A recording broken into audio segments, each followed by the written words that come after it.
Now I will be calling Miss Erika, Managing Director of Velocity Apparel Company.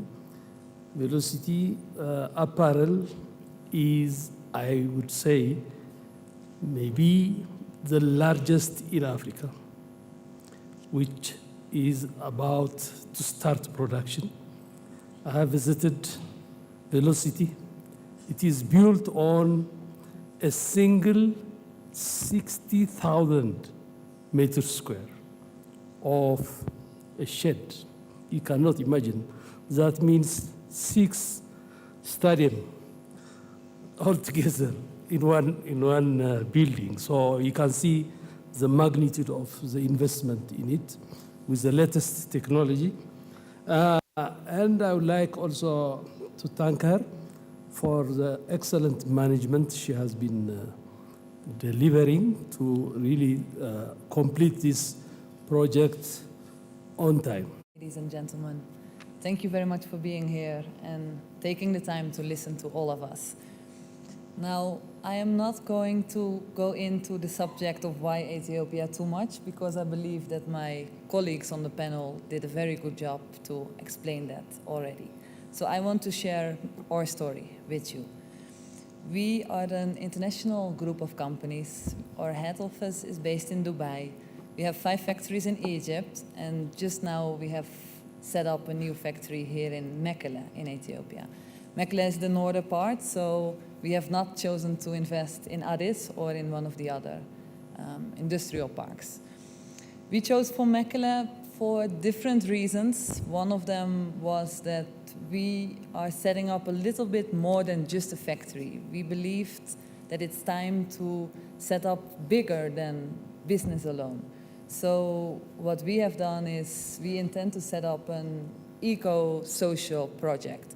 We house all our employees. We provide food for them. We have kitchens. We do sports facilities. We have, of course, entertainment facilities. We do a lot of medical research right now because we do want to set up a hospital. We want to set up a school. So our vision is a little bit bigger than only a business, a garment industry. Now we are manufacturing garments. Let me go one step back to introduce a little bit more about our group of companies. We do garments. We do ready-made garments in jeans especially, and activewear, which is the synthetic knits. We are not backwards integrated, so we do not have the mills. However, we are developing our piece of land as an industrial park, which enables us to attract other investors who may be willing to set up a mill here. So if any in the audience, please let me know. We are for sure willing to cooperate with you. Now, our main export goes to the US. Of course, we have the AGOA Treaty, which is one of the big advantages of Ethiopia.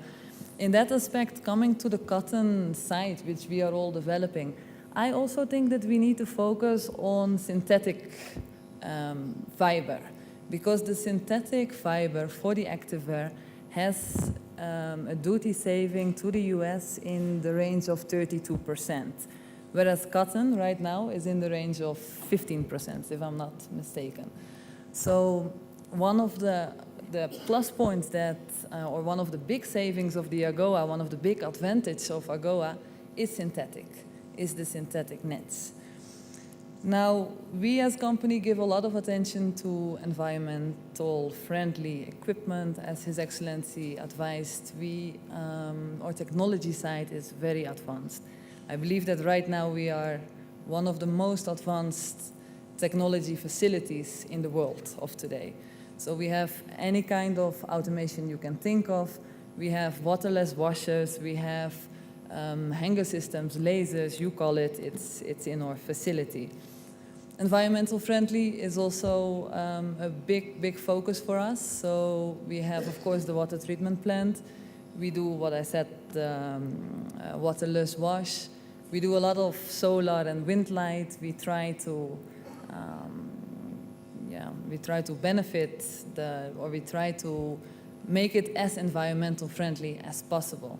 We use hybrid cars with thanks of His Excellency that we finally got approved.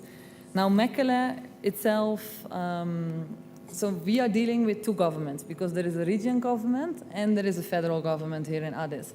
Both of them have been very supportive, so I do really appreciate all the efforts made so far. A few of the small points that we still a little bit need to work on is, of course, what Mr. Yusuf said. The logistics is high.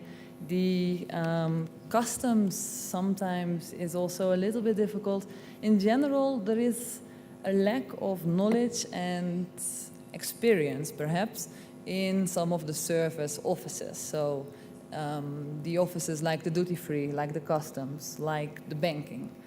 So when they don't really understand it, then sometimes you get stuck for very small issues, which are creating bigger delays altogether, which is actually, it's not needed. It's all, it's just a waste of all of our time. So luckily, government is very proactive, and they are 100% involved and aware. So they actually understand what are the issues. What are the priorities that we need to focus on? They do a lot of dialogue with us, with other investors. So they understand what they need to work on, and they do that. This is what they do. I think, well, I guess that's it. Thank you very much for your time. Thank you.